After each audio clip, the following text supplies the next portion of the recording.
وبالحق أنزلناه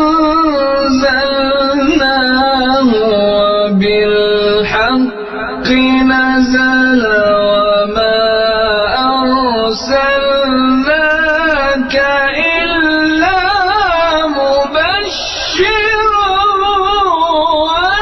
ونذيرا وقرآنا فرقناه لتقرأه على الناس على مكث ونزلناه تنزيلا.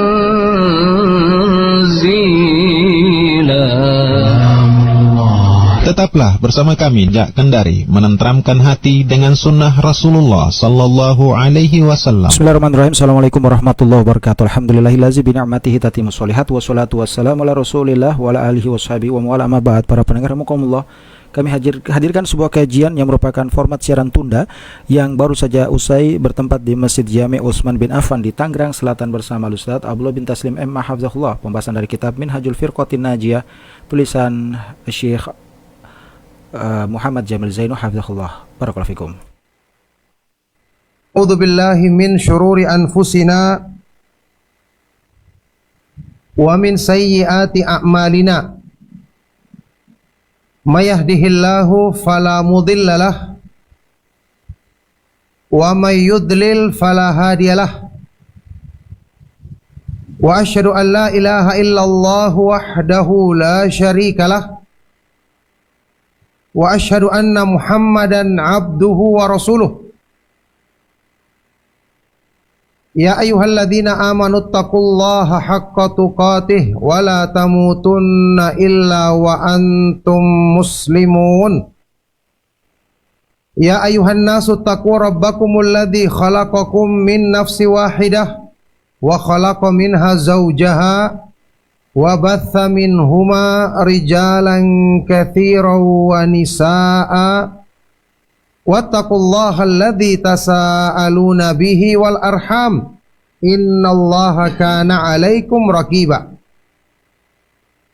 Ya ayyuhalladzina amanu taqullaha wa qulu qawlan sadida yuslih lakum a'malakum wa yaghfir lakum dhunubakum wa may yuti'illaha wa rasulahu faqad faza fawzan 'azima. Amma ba'du fa inna asdaqal hadits kitabullah wa khairal hadi hadi Muhammadin sallallahu alaihi wa alihi wasallam wa syarrul umuri muhdatsatuha wa kullu muhdatsatin bid'ah wa kullu bid'atin dhalalah wa kullu dhalalatin finnar wa ba'du. Alhamdulillah, bapak-bapak, ibu-ibu, ikhwan dan akhwat fiddin rahimakumullah. Alhamdulillah, kita bersyukur kepada Allah Subhanahu wa taala yang mempertemukan kita di pagi hari ini di tempat yang mulia ini, di Masjid Utsman ibn Affan al-Mubarak yang penuh berkah, untuk kembali kita mengadakan majelis ilmu yang mulia. Wa kullu bid'atin dhalalah, kitab kecil yang sangat bermanfaat, Minhajul Firqatin Najiyati wa Ta'ifatil Mansurah, metode beragama golongan yang selamat dan selalu mendapatkan pertolongan dari Allah Subhanahu wa taala, karya dari Syekh Muhammad bin Jamil Zainu rahimahullahu taala. Barakallahu fikum. Kalau disebutkan oleh para ulama kita dalam pembahasan fikih Islam, al-hukmu ala syai' far'un min tasawwurihi, menghukumi sesuatu itu adalah bagian dari tasawur, ya, penggambaran kita atau deskripsi kita terhadap sesuatu itu. Maka ketika kita ingin mengikuti metode pemahaman yang benar, yang akan menyelamatkan kita dari ancaman azab neraka. Tentu dengan taufik dari Allah Subhanahu wa taala. Akan menyelamatkan kita dari ancaman azab neraka di akhirat nanti. Dan menjauhkan kita di dunia dari fitnah syubhat dan syahwat. Maka mestinya kita harus mengetahui dulu, punya gambaran dulu tentang sesuatu itu, tentang manhaj yang benar itu. Itulah tujuannya kita mengkaji kitab seperti ini. Bahwa bagaimana mungkin kita akan bisa berpegang teguh dengan sesuatu? Bagaimana mungkin kita bisa mengamalkan sabda Rasulullah sallallahu alaihi wasallam ketika menyebutkan tentang fitnah perpecahan umat di akhir zaman? Alaikum bisunnati wa sunnatil khulafa'ir rasyidin al-mahdiyyin. Hendaknya kalian berpegang teguh dengan petunjukku dan petunjuknya para khulafa ar-rasyidin al-mahdiyyin yang selalu mendapatkan petunjuk dan bimbingan Allah Subhanahu wa taala. Bagaimana kita akan bisa berpegang teguh dan mengamalkan makna sabda Rasulullah sallallahu alaihi wasallam tentang golongan yang selamat ketika terjadi perpecahan umat? Hum man kana ala mithli ma ana alaihi al-yauma wa ashabi. Mereka adalah orang yang selalu berada di atas petunjuk seperti yang aku lakukan dan dilakukan oleh para sahabatku radhiyallahu taala anhum ajmain. Bagaimana kita bisa berpegang teguh dengan kebaikan seperti ini kalau kita tidak mengenalnya, tidak mengetahui ciri-cirinya, tidak mengetahui metode dakwah mereka, metode beragama mereka? Jadi jamaah sekalian rahimakumullah, sesuai dengan semangat kita ingin menempuh jalan yang benar, ingin selalu mengikuti as-siratal mustaqim, jalan Allah yang lurus, yang mereka adalah jalan, yang jalan itu adalah jalan yang ditempuh oleh para nabi dan para rasul, para siddiq, orang-orang yang mati syahid, dan orang-orang yang saleh sebelum kita. Ya, sesuai dengan semangat kita ingin menempuh jalan ini, dan pasti siapapun semangat untuk mencarinya, maka harusnya sesuai dengan itu juga semangat kita mempelajari tentang buku-buku yang tentu memuat dalil-dalil yang kuat dari Al-Quran dan Sunnah yang menjelaskan tentang metode beragama golongan yang selamat ini. Kita tahu Al-Quran adalah petunjuk yang sempurna. Hadis-hadis Rasulullah sallallahu alaihi wasallam adalah petunjuk yang terang benderang. Petunjuk yang digambarkan di dalam hadis sahih riwayat Imam Ahmad yang dinyatakan sahih oleh Syalal-Bani rahimahullah ta'ala. Laqad taraktukum ala mithlil baydha'i lailuha kanahariha la yazigu anha ba'di illa halik. Sungguh-sungguh telah aku tinggalkan kalian, wahai umatku, di atas petunjuk yang putih bersih, terang benderang. Malamnya seperti siangnya. La yazigu anha ba'di, tidaklah berpaling atau menyimpang dari petunjuk yang terang benderang ini setelahku, kecuali orang itu akan binasa.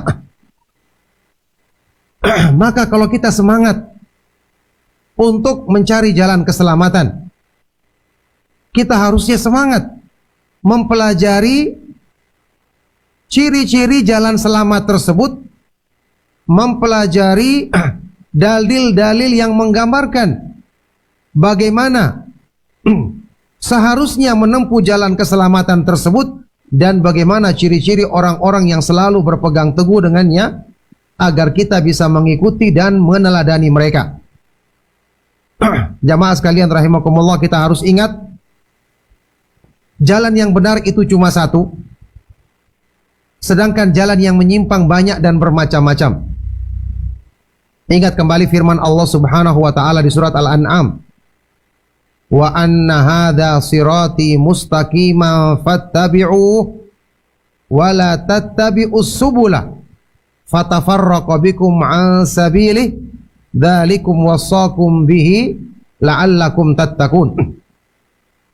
Dan bahwasanya inilah jalanku yang lurus, satu jalanku yang lurus, kata Allah, maka ikutilah jalan ini.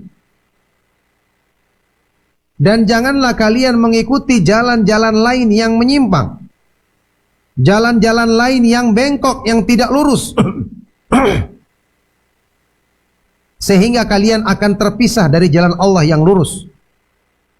Demikianlah Allah perintahkan kepadamu agar kamu menjadi orang-orang yang bertakwa. Ini jalan yang menyimpang banyak, berbilang sesuai dengan hawa nafsu manusia. Sudah pernah kita sebutkan hadis dalam Sunan Abi Daud dan Musnad Imam Ahmad yang juga hadis sahih. Ketika Nabi SAW menafsirkan ayat ini, beliau menyebutkan, laisa minha sabilun illa alaihi syaitanun yad'u ilaih. Tidak ada satupun dari jalan-jalan yang menyimpang ini kecuali ada syaitan yang selalu mengajak manusia untuk mengikutinya. Jadi jangan kita gambarkan atau jangan kita bayangkan kondisi di akhir zaman ini aman-aman saja, sehingga kita bisa merasa tenang-tenang saja. Alhamdulillah kita bersyukur kepada Allah Subhanahu wa taala punya kesempatan menuntut ilmu.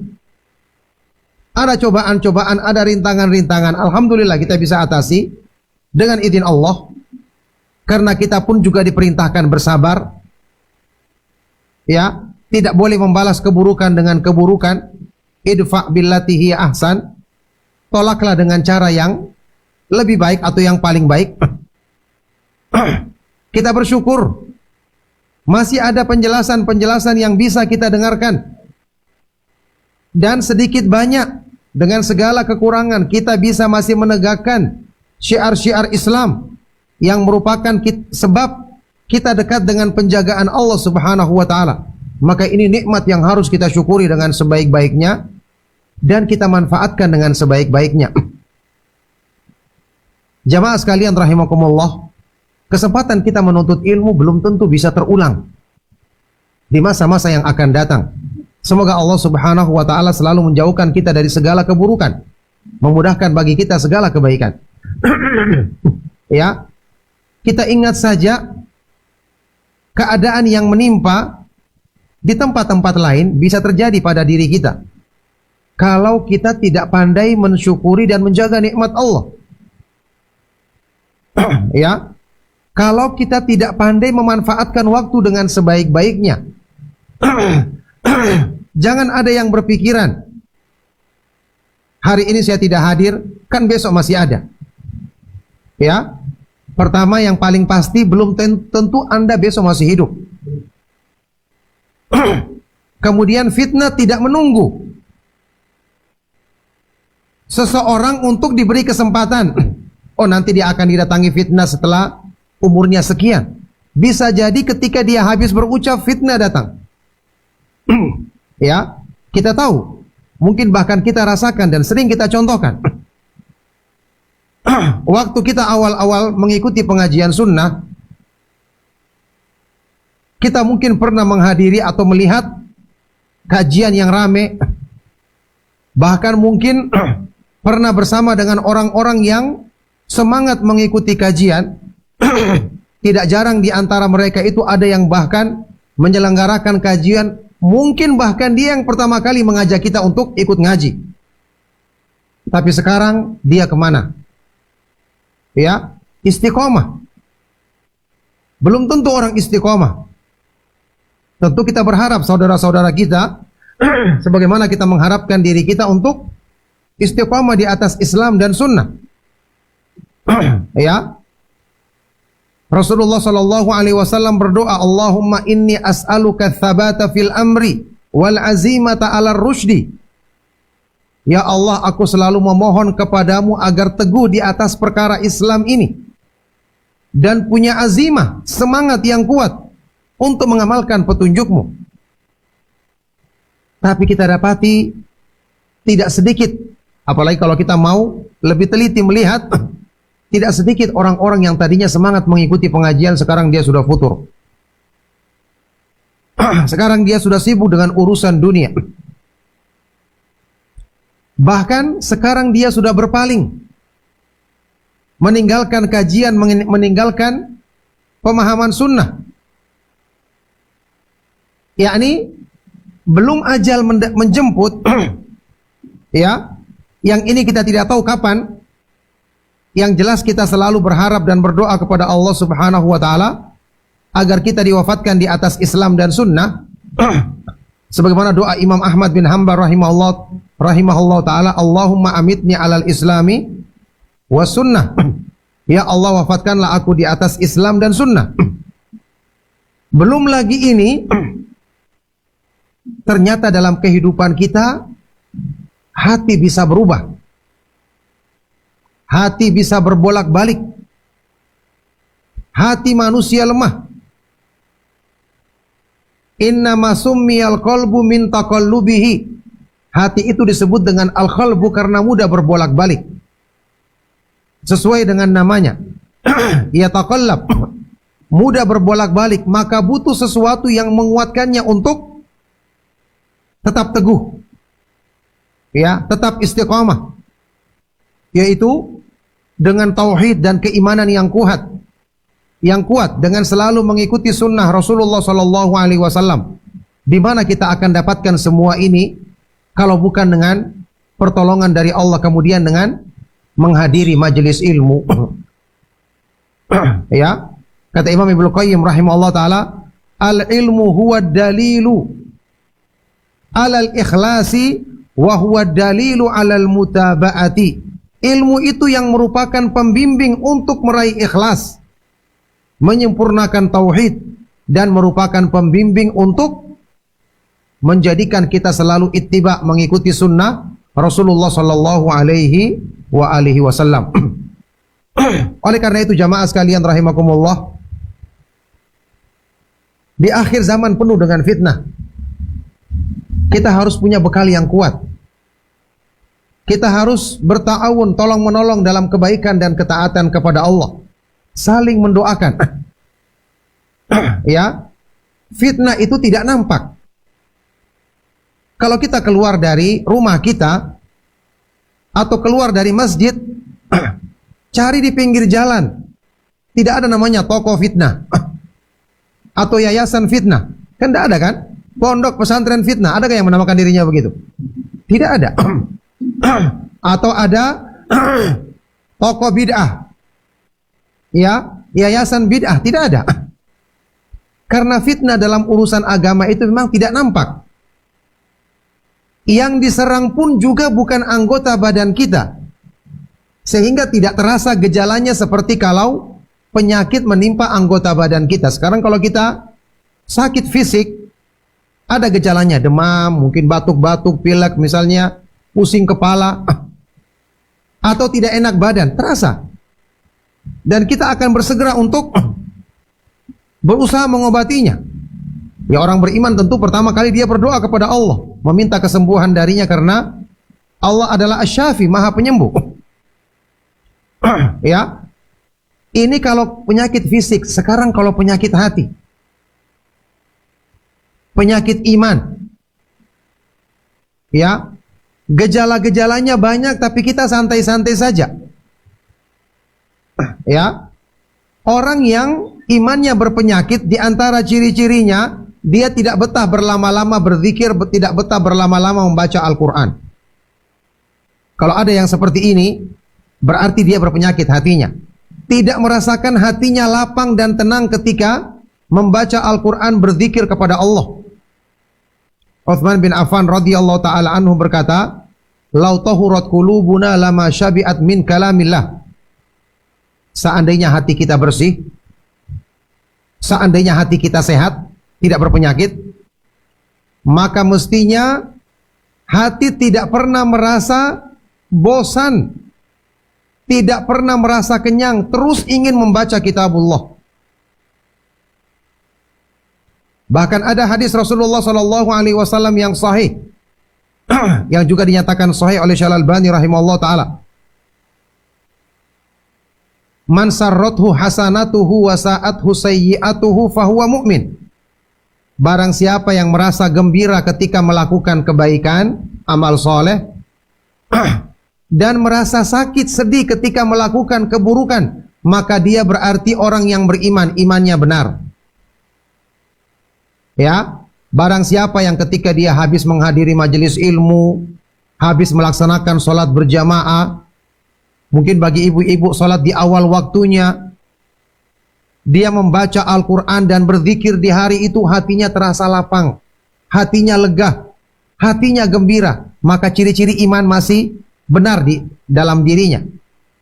Ya, ketika dia terlambat melakukan kebaikan, ketika dia lupa berzikir pagi dan petang, dia lupa membaca zikir atau membaca Al-Quran di hari itu, hatinya terasa sedih, ciri-ciri imannya benar.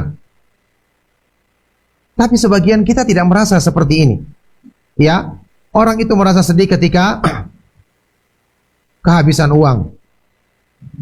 Gembiranya ketika ada tambahan gaji atau mendapatkan hadiah yang berharga.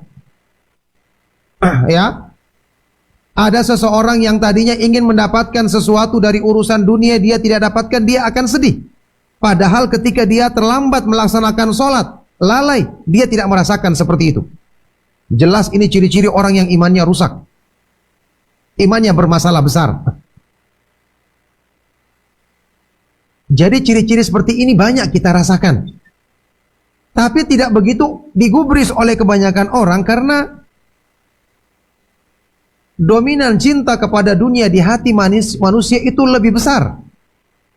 Dominasi cinta kepada dunia di hati manusia sangat besar, kecuali orang-orang yang dijaga oleh Allah Subhanahu wa taala. Nah, sekarang apa gunanya kita belajar manhaj salaf kalau bukan untuk membenarkan iman kita, membersihkan kotoran penyakit hati kita? Apa gunanya kita belajar iman, belajar tauhid, kalau ternyata ini tidak membenarkan ibadah kita kepada Allah Subhanahu wa taala?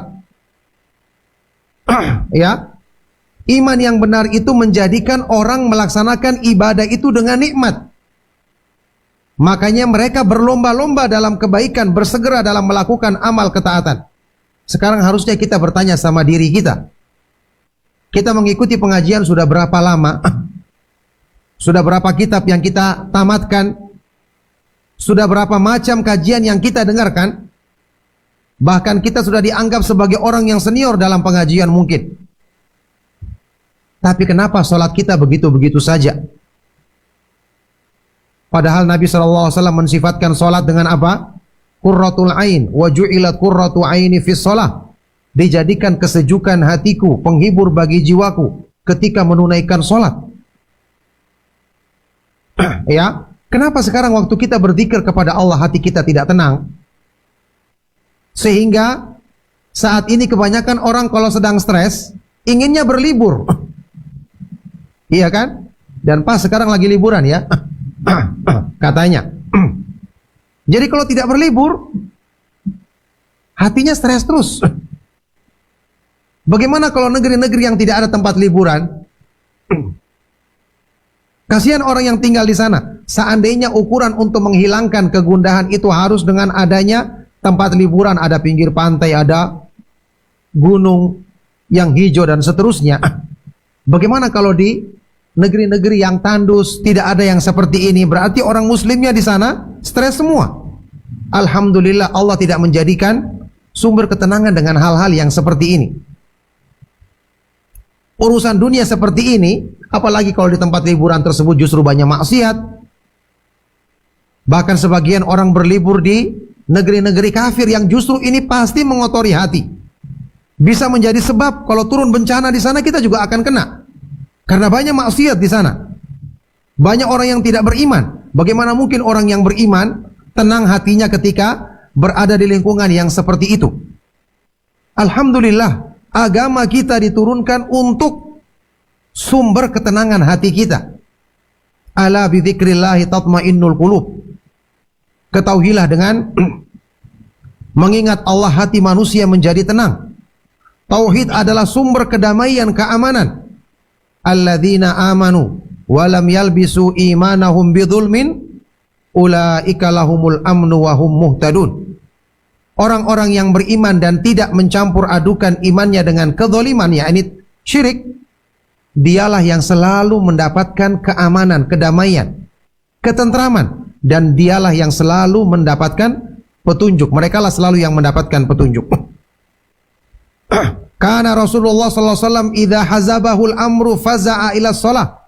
Nabi Muhammad sallallahu alaihi wasallam kalau menghadapi sesuatu masalah yang berat yang menjadikan pikiran risau, apa yang beliau lakukan? Segera melaksanakan sholat. Padahal kebanyakan orang sekarang merasa sholat itu justru kayak beban, susah. Sesuatu yang kalaupun dilakukan dengan terpaksa, ya, seadanya, yakni menunjukkan mereka tidak bahagia dengan agamanya.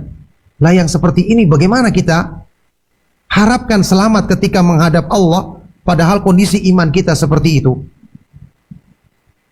Jadi jamaah sekalian rahimakumullah, kita belajar agama ini untuk memperbaiki diri, bukan sekedar untuk bangga-banggaan, bukan sekedar untuk gengsi. Jangan mengikuti kebiasaan orang umum. Selalu kita ingatkan, Anda belajar itu ya di dunia karena pertanggungjawaban tentang kewajiban menuntut ilmu, karena kita ingin selamat, karena kita tahu agama ini adalah pembimbing kita untuk meniti jalan Allah. Penuntut ilmu disebut sebagai apa? Wal muta'allimu ala sabilin najati. Ini kata Ali bin Abi Thalib radhiyallahu taala anhu. Penuntut ilmu yang selalu berada di atas jalan keselamatan. Ini yang kita inginkan dari menuntut ilmu agama. Jadi belajar jangan ikut-ikuti kebiasaan orang awam. Orang awam sukanya pengajian yang begini-begini, yang ada rame-ramenya dulu, yang ada nyanyiannya dulu, yang ada salawatannya dulu, yang bid'ah tentu saja. Ini bukan metode menuntut ilmu dari para ulama Ahlus Sunnah wal Jamaah. Bahkan di majelis ilmu mereka tidak ada yang ketawa-ketawa, tidak ada yang lalai. Mereka serius karena mereka benar-benar ingin mengambil faidah dari manfaat ilmu. Saya sudah pernah contohkan, ya, di majelisnya Imam Abdurrahman Ibnu Mahdi, yang beliau ini adalah guru para ulama besar. Gurunya Imam Ahmad, gurunya Imam Yahya bin Ma'in, gurunya Imam Ali Ibnul Madini, ya, yang semua mereka ini adalah guru-gurunya Imam Bukhari, yang melahirkan para ulama penghafal hadis yang paling kuat seperti Imam Bukhari, Imam Muslim dan yang lainnya rahimahumullah taala. Imam Abdurrahman bin Mahdi ini di majelisnya ya, ketika beliau menyampaikan ilmu hadis, semua tertunduk dan hampir tidak ada yang bergerak, sampai-sampai dikatakan kalau ada burung di kepalanya, maka burung itu tidak akan lari. Seperti ranting pohon tidak bergerak. Itu mereka menghargai ilmu agama. Kalau di zaman sekarang, ilmu agama yang seperti ini orang akan lari. Ya, sekarang kita menyampaikan pengajian saja, kita sering bawakan hadis, bawakan Al-Quran, atau nukilkan para ulama salaf pernyataan mereka dengan bahasa Arab. Orang merasa bosan, bahasa Arab terus. Memangnya kita belajar nahwu shorof? Itu komentarnya. Padahal ilmu agama, kalau bukan dari membacakan dalil, membacakan Al-Quran, hadis, menukil para ulama salaf, lantas dari mana kita mengambil dalil? Emangnya para ulama salaf dulu berbicara dengan bahasa Betawi atau bahasa Sunda, bahasa Jawa, atau bahasa Sulawesi? Kan bahasa Arab semua. Dan bahasa Arab itu adalah bahasa penghuni surga. Harusnya kita merasa senang. Jadi jangan sedikit-sedikit anti terhadap bahasa Arab, akhirnya anti terhadap dalil, maunya pengajian itu hanya mendengarkan kata-kata yang apa ini? Meninabobokan, yang senang didengarkan telinga, akhirnya tidak membekas di hati. Karena tujuannya hanya menyenangkan. Ya, padahal agama tujuannya untuk memperbaiki diri kita. Ya. Ingat ketika Allah Subhanahu wa taala memperingatkan kepada nabinya sallallahu alaihi wasallam ketika diturunkan agama ini kepada beliau, wahyu kepada beliau, inna sanulqi 'alaika qaulan tsaqila. Ya. Sesungguhnya kami akan menyampaikan kepadamu wahai Rasulullah ucapan yang berat. Wahyu itu berat. Kita tahu kan di hadis-hadis yang sahih, Nabi SAW ketika menerima wahyu sampai gemetaran, sampai keringatan. Ini butuh perjuangan menerima wahyu. Padahal itu adalah kemuliaan yang paling besar. Begitu pula waktu kita menerimanya. Kita butuh berjuang untuk menundukkan hawa nafsu kita. Kita butuh bersabar untuk menjadikannya sebagai pembersih hati kita, pengoreksi diri kita, bukan untuk kita dengarkan sambil kita ketawa-ketawa, seolah-olah tidak ada yang salah. Apalagi juga dalam penyampaian tersebut, seolah-olah membenarkan semua yang ada pada diri kita. Ini bukan belajar agama namanya. Belajar agama itu meluruskan. Tentu dengan cara yang baik, dengan cara yang lemah lembut. Tapi harus ada perbaikan. Harus ada kesabaran kita menundukkan hawa nafsu kita, karena memang asalnya hukum-hukum agama itu diturunkan tidak sesuai dengan keinginan atau ambisi pribadi manusia. Di dalam kitab Al-Fawaid, Imam Ibnu Qayyim rahimahullah ta'ala berkata, inna ahkamar Rabbi subhanahu kathiran ma ta'ti ala khilafi agradin nas. Sesungguhnya hukum-hukum yang Allah turunkan dalam agama ini kebanyakannya datang dalam keadaan menyelisihi keinginan ambisi nafsu manusia. Maka bagaimana Anda belajar tidak mau menundukkan hawa nafsu? Ketika belajar agama mencari-cari dalil yang mendukung keinginan diri. Ketika belajar agama memilih-milih penjelasan yang hanya untuk senang-senang saja. Tidak jadi ilmu namanya seperti ini. Ya, jamaah sekalian rahimakumullah, agama ini diturunkan untuk memperbaiki dan membersihkan diri kita lahir dan batin. Agama ini disebut dengan dalil, namanya dalil kita harus ikuti. Dalil artinya petunjuk. Dalil artinya penuntun. Itulah kenapa Al-Quran disebut dengan dalil. Hadis yang sahih disebut dengan dalil. Dan itulah sebabnya kenapa Ibnu Taimiyah rahimahullah ta'ala mengatakan, man faraqad dalil dhallas sabil. Barang siapa yang menyimpang dari dalil akan tersesat jalannya. Sama dengan orang yang menyimpang dari rambu-rambu, tersesat, nyasar. Orang mengikuti rambu saja sekarang bisa nyasar, apalagi kalau menyimpang darinya. Ya, inilah dalil pembimbing kita. Maka di sini jamaah sekalian rahimakumullah, kita selalu ingatkan untuk menuntut ilmu dan memperbaiki metode dalam menuntut ilmu. Jangan asal-asalan. Ilmu itu ada yang bermanfaat dan ada yang tidak bermanfaat. Rasulullah SAW memerintahkan kita untuk berdoa dalam hadis yang sahih, salullaha ilman nafi'an wa ta'awwadu bihi min ilmin la yanfa'. Mohonlah kepada Allah ilmu yang bermanfaat dan berlindunglah kepada Allah dari ilmu yang tidak bermanfaat. Ini hadis sahih. Ada juga hadis yang terkenal dalam Sahih Muslim. Ya, setelah Rasulullah SAW menyebutkan dalam doa beliau, Allahumma ati nafsi taqwaha wa zakkiha anta khairu man zakkaha anta waliyuha wa maulaha. Ya Allah, berikanlah kepada jiwaku ketakwaannya. Sucikanlah jiwaku, engkaulah sebaik-baik yang mensucikannya. Anta waliyuha wa maulaha, engkaulah yang menguasai dan melindunginya, melindungi jiwaku. Setelah itu Nabi SAW menyebutkan doa beliau, Allahumma inni a'udzubika min ilmin la yanfa'u, wa min qalbin la yakhsha'u, wa min nafsin la tashba'u, wa min da'watin la yustajabu laha. Ya Allah, aku berlindung kepadamu dari ilmu yang tidak bermanfaat. Berarti ada. Ya.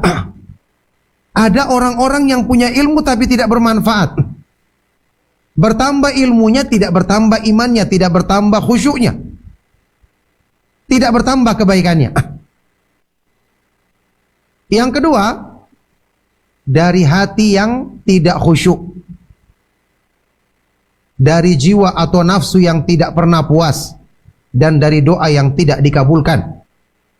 Sebagian dari para ulama ketika menjelaskan makna hadis ini, kalau tidak salah ingat seperti Imam Al-Ala'i, ya, beliau menyebutkan apa yang disebutkan dalam hadis ini 4 perkara. Yang disebutkan pertama menjadikan 3 perkara setelahnya. Yakni dari ilmu yang tidak bermanfaat menjadikan apa? Hati tidak khusyuk. Nafsu susah ditundukkan, selalu diperturutkan. Yang ketiga, doa tidak dikabulkan. Ini ciri-cirinya kita lihat.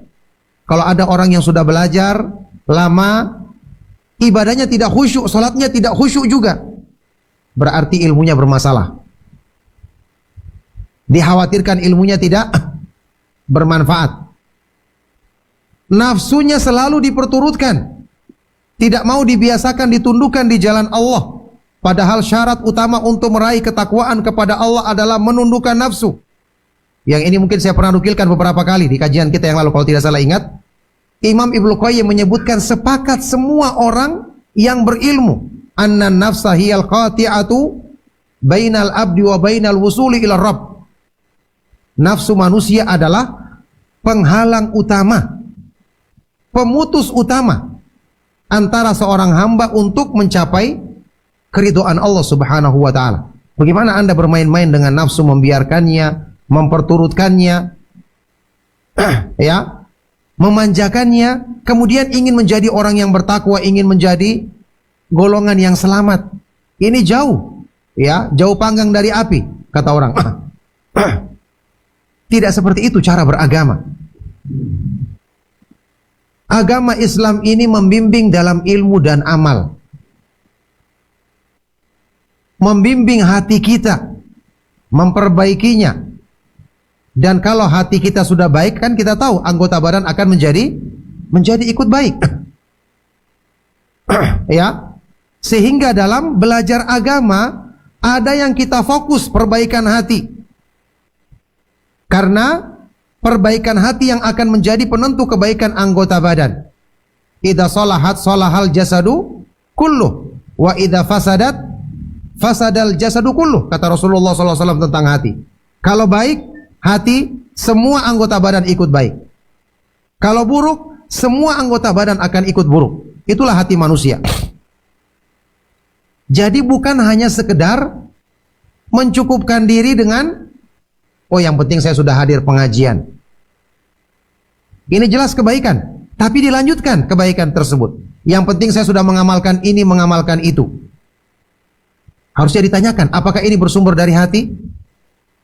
Kita harus ingat, kalau sekedar menampakkan anggota badan, orang-orang munafik juga kelihatannya berbuat baik, tapi hati mereka rusak. Jadi ada yang harus diutamakan. Kita belajar, menuntut ilmu ini sudah benar. Insya Allah, ya, kita hadir pengajian, kita adakan juga di masjid. Mayoritas kajian kita, alhamdulillah. Meskipun boleh juga di selain masjid, kayak di madrasah, di rumah juga boleh. Tapi yang paling utama di masjid, jelas. Ya, kita baca kitab para ulama. Masya Allah, sumbernya bagus, usaha kita juga ada. Tapi ingat, ilmu itu ada tempat penampungnya. Dan tempat menampungnya adalah hati.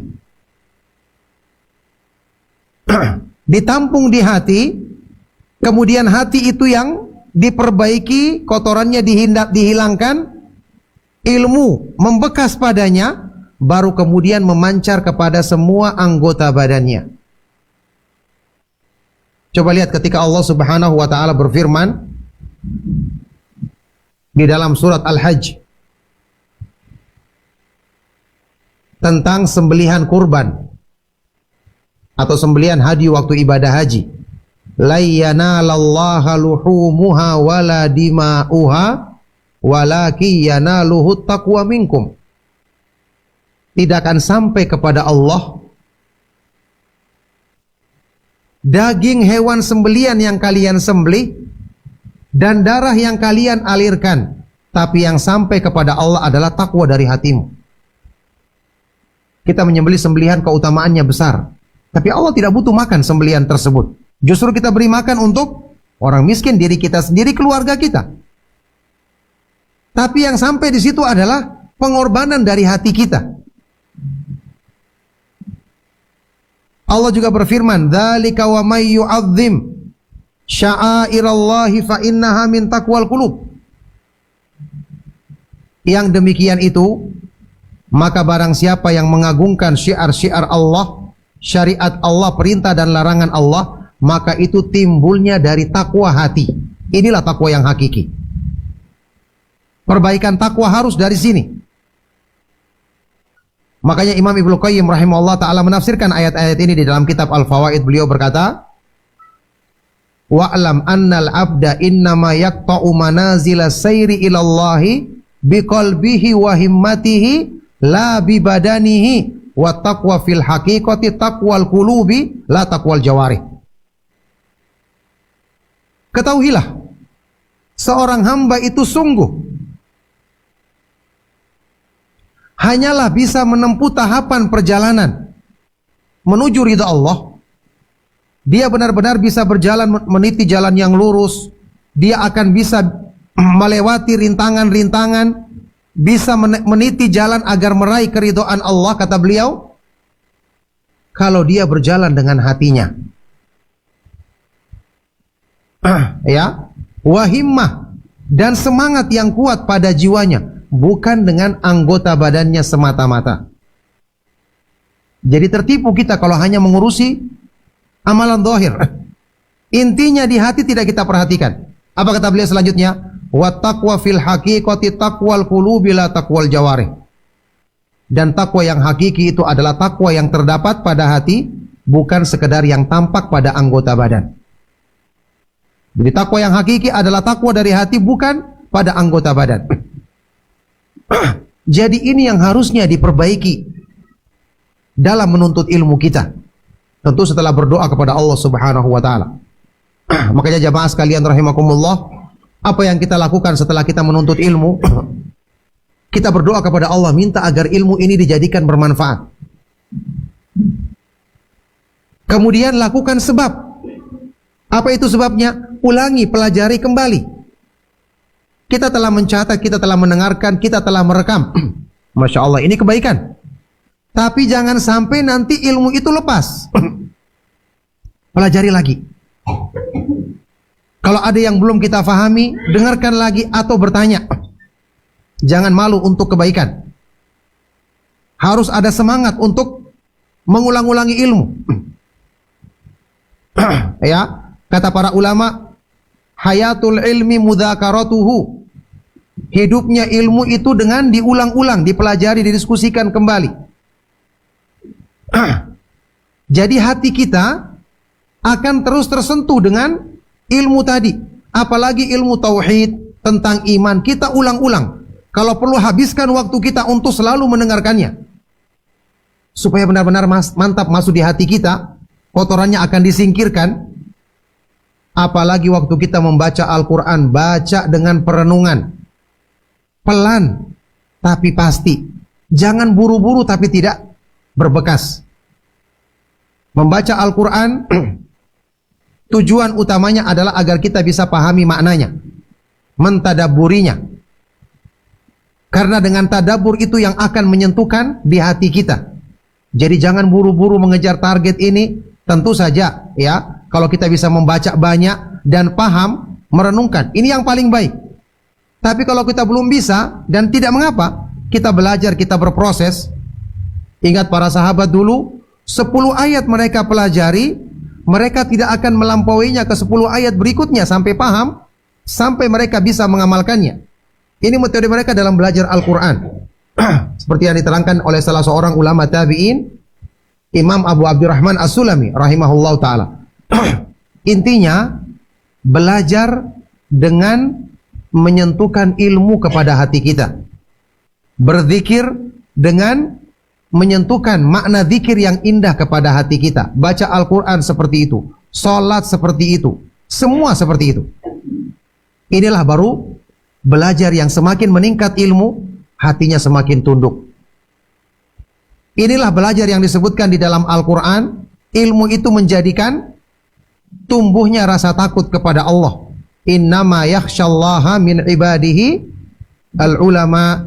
Sesungguhnya yang takut kepada Allah dengan sebenar-benarnya di antara hamba-hambanya hanyalah orang-orang yang berilmu, karena ilmu itu menumbuhkan rasa takut di hati. Fihi dalilun ala fadilatil ilmi fa innahu da'in ila khasyatillah. Ini pernyataan dari Syekh Abdurrahman As-Sa'di ketika menafsirkan ayat ini. Di dalam ayat ini terdapat dalil yang menunjukkan kemuliaan ilmu, karena ilmu itu merupakan da'in, pendorong manusia untuk menumbuhkan rasa takut kepada Allah Subhanahu wa taala di dalam hatinya. Jadi jamaah sekalian rahimakumullah, ini kita ingin ingatkan ya, sekali lagi supaya kita tahu dari mana kita mengusahakan perbaikan. Dan ingat, karena menuntut ilmu itu adalah termasuk sebab utama perbaikan. Man yuridillahu bihi khairan yufaqihu fiddin. Barang siapa yang Allah kehendaki baginya kebaikan, maka Allah jadikan dia paham dalam agamanya. Kita ingat, berarti dalam menuntut ilmu tadi kita harus perbaiki metode kita. Bagaimana memperbaiki metodenya? Jelas. Kitab yang dikaji itu adalah kitab-kitab dari para ulama Ahlus Sunnah wal Jamaah. Materi yang disampaikan harus selalu memuat dalil Al-Quran dan Sunnah dengan pemahaman para sahabat radhiyallahu ta'ala anhum ajma'in.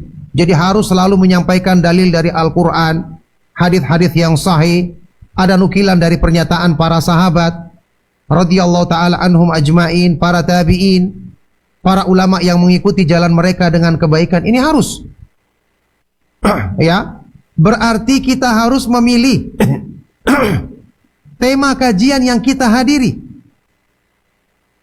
Datang kajian bukan untuk bersenang-senang, tapi untuk menambah kebaikan. Dulu para ulama salaf ketika mereka belajar, setelah belajar langsung terlihat perubahan nyata. Khusyuknya meningkat, tingkah lakunya semakin baik, akhlaknya semakin terpuji. Ini kan namanya ilmu yang benar-benar bermanfaat.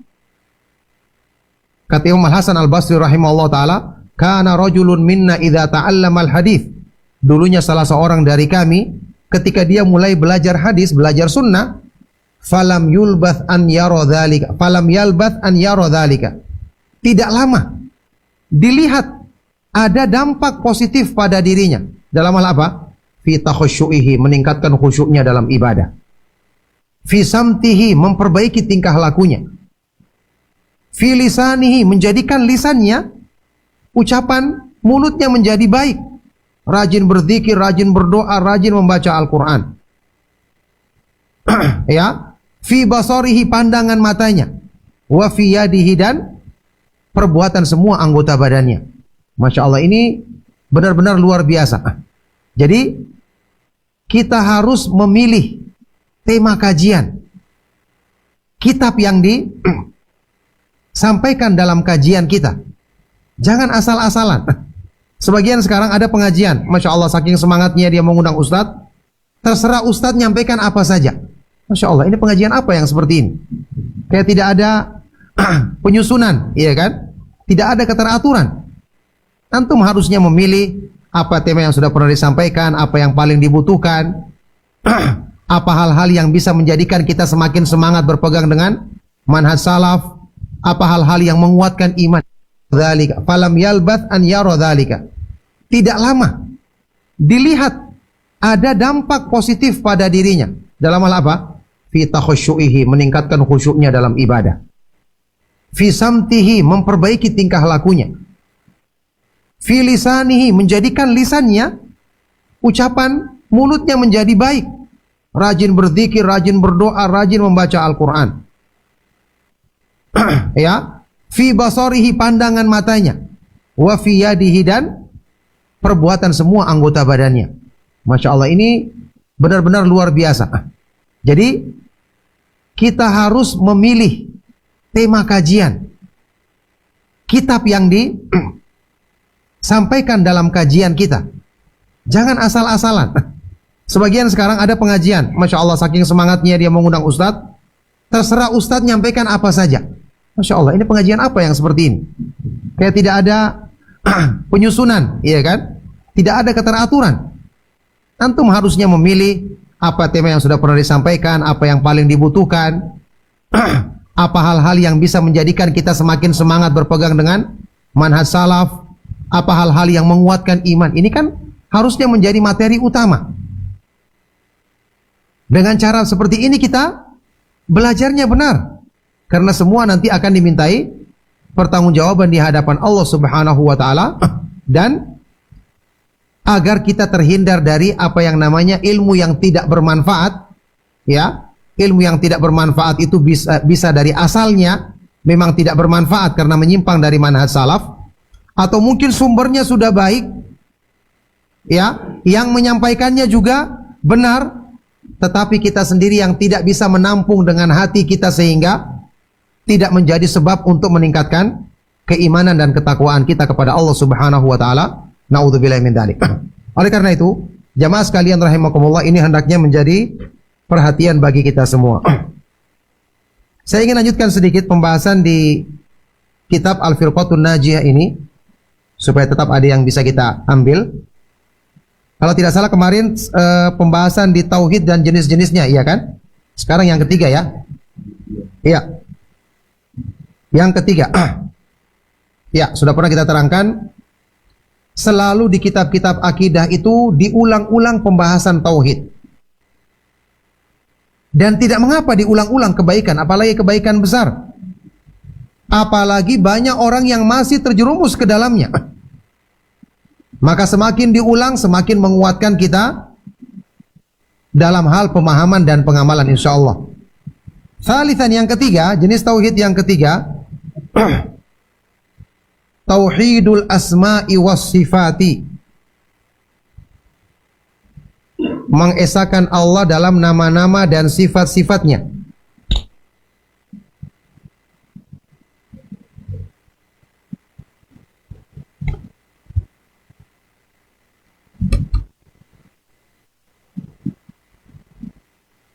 Huwal imanu bikulli ma warada fil Qur'anil Karim wal haditsis sahih min sifatillahi allati wasafa biha nafsahu aw wasafahu biha rasuluhu sallallahu alaihi wasallam alal haqiqati min ghairi ta'wilin wala takyifin wala tafwid. Mentauhidkan Allah dalam nama-namanya yang maha indah dan sifat-sifatnya yang maha tinggi, maha terpuji, maha sempurna. Yaitu, yakni artinya mengimani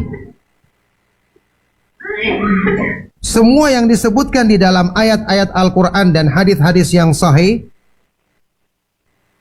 tentang sifat-sifat Allah yang Allah sifatkan dirinya dengannya, atau yang disifatkan oleh Rasulullah sallallahu alaihi wasallam. Ini kaidah Ahlussunnah wal Jamaah dalam menetapkan nama-nama dan sifat-sifat Allah. Imam Ahmad bin Hanbal rahimahullah taala pernah berkata, la yusafullahu illa bima wasafa bihi nafsahu wa ma wasafahu bihi rasuluhu sallallahu alaihi wasallam, la yutajawazul Qur'anu wal hadits. Kita tidak boleh mensifati Allah kecuali dengan sifat yang Allah tetapkan bagi dirinya di dalam Al-Quran dan yang ditetapkan oleh Rasulullah sallallahu alaihi wasallam di dalam hadis yang sahih, tidak boleh kita melampaui Al-Quran dan hadis. Kenapa kita harus hanya menetapkannya secara tauqifi? Ini istilah dari para ulama. Tauqifi artinya hanya berhenti, hanya mengikuti dalil. Tidak ada tempat untuk ijtihad. Kenapa harus seperti ini? Karena nama-nama dan sifat-sifat Allah itu bukan cuma indah, bukan hanya terpuji, bukan hanya mulia, tapi maha indah, maha mulia, maha tinggi, maha terpuji. Yakni ini bahasa kita, terjemahan dalam bahasa kita ya. Disebut dengan Al-Asmaul Husna, artinya balighatun fil husni ghayataha. Kata Syekh Ibnu Utsaimin rahimahullah taala, itu maknanya mencapai puncak dalam kemahaindahannya. Sekarang siapa yang tahu? Siapa yang bisa memahami ini, nama ini, sifat ini sesuai dengan kriteria tersebut? Mencapai puncak dalam kemahaindahannya. Ini nama. Sifat-sifat Allah itu disebutkan di dalam Al-Quran, walillahil mathalul a'la. Dan Allah memiliki penyifatan yang maha tinggi. Bukan cuma tinggi, tapi maha tinggi. Tidak ada kekurangan padanya dalam semua segi, dalam semua pertimbangan dan sudut pandang. Semua sempurna. Ya, bagaimana kita mengetahui semua ini? Kita mungkin pernah mendengar sebuah hadis Rasulullah Sallallahu Alaihi Wasallam di dalam Sahih Imam Muslim. Nabi Sallallahu Alaihi Wasallam pernah berdoa seperti ini. Setelah menyebutkan doa, di akhirnya beliau berkata, La uhsi thana'an alaika anta kama athnaita ala nafsik.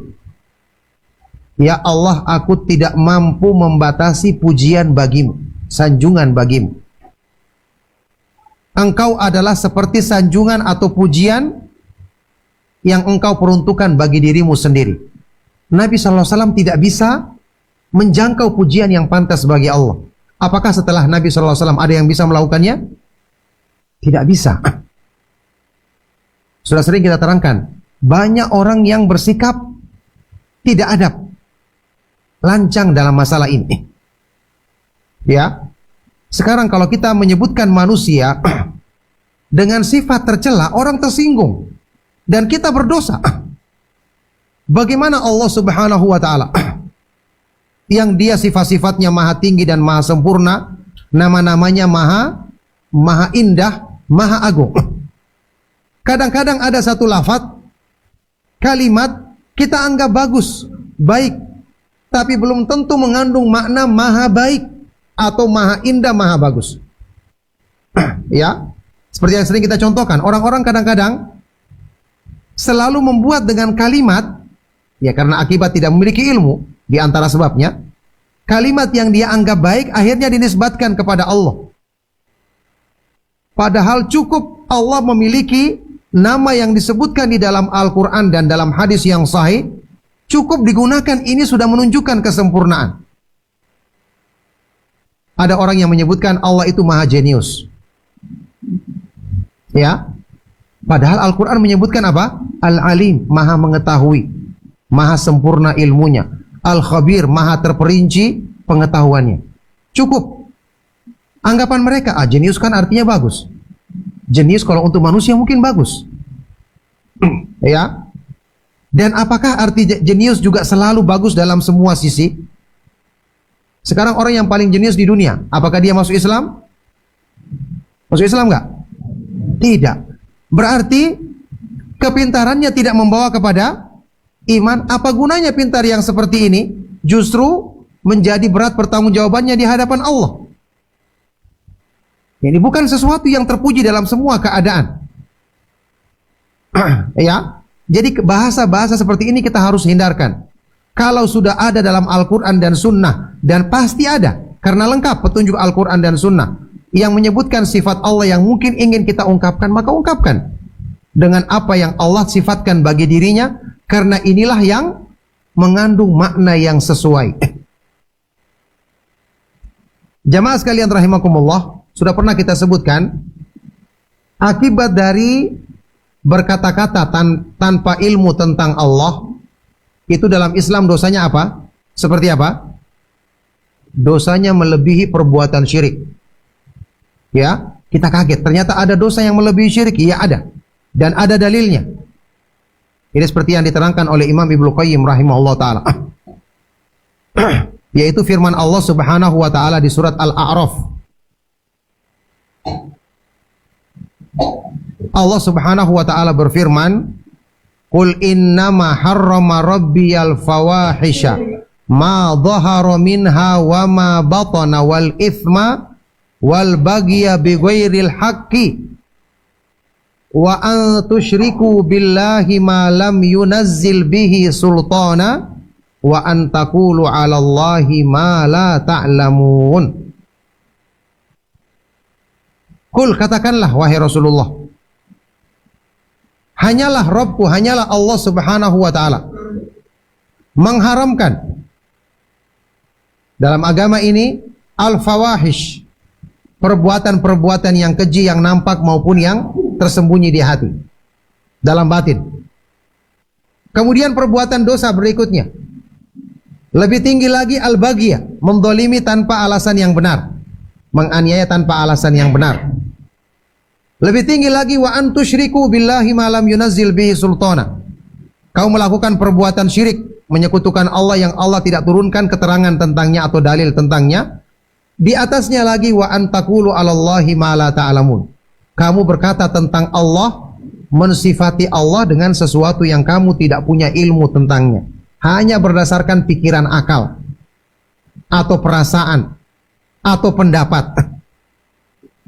Ayat ini dijelaskan oleh Imam Ibnu Qayyim bahwa Allah menjelaskan di dalamnya urutan-urutan dosa. Ternyata di atas itu ada perbuatan syirik dan di atasnya lagi berkata tentang Allah tanpa ilmu. Makanya menyimpang dalam urusan tauhid, apalagi ya, perkara-perkara yang berhubungan dengan sifat-sifat Allah, membicarakan tentang Allah termasuk tentang agamanya tanpa ilmu, ini akibatnya sangat fatal. Ya, kalau tentang Allah jelas, ini akan menjadikan celaan terhadap keagungan dan kemuliaan Allah, meskipun Allah tidak akan terpengaruh. Justru kita sendiri yang berdosa, naudzubillahi min dzalik. Tetapi karena ini perbuatan sangat buruk, maka tingkatan dosanya di atas perbuatan kesyirikan atau menyekutukan Allah subhanahu wa ta'ala, naudzubillahi min dzalik. Ya, ini para ulama mencontohkan, ya, kalau di kalangan manusia itu, kalau kita mencela, ya naudzubillahi min dzalik, ada orang yang mencela orang lain, ada celaan terhadap seseorang. Kalau celaan ditujukan kepada sesuatu yang di luar dirinya, mungkin dia akan tersinggung, tapi tidak setersinggung kalau celaan yang ditujukan kepada sifatnya. Ya, kalau orang mengatakan, ya ini si fulan rumahnya jelek, mobilnya tidak baik misalnya, kendaraannya, motornya buruk, dia akan marah. Tapi coba kamu singgung tentang sifat yang ada pada dirinya. Oh, dia orangnya pelit, dia orangnya suka ngamuk, dia pasti lebih marah lagi, karena ini langsung melekat pada dirinya. Ya, maka kalau dalam Islam itu berhubungan dengan masalah melanggar hukum Allah saja, ada yang sampai tingkatannya kufur, ada yang sampai perbuatan yang menjadikan syirik, apalagi kalau berhubungan dengan kemahaagungan dan kemahamuliaan sifat-sifat Allah subhanahu wa ta'ala, yang ini merupakan perkara yang paling wajib untuk kita harusnya pahami dan praktekkan dengan benar. Oleh karena itu, ini sesuatu yang sangat penting di dalam agama kita. Baik. Dikatakan di sini tanpa mentakwilkan, tanpa membagaimanakan, tanpa mentafwid. Ya.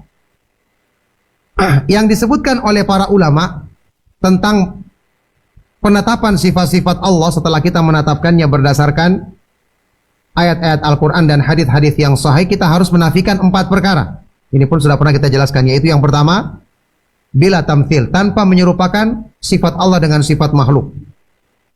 Makhluk punya sifat tapi penuh dengan kekurangan.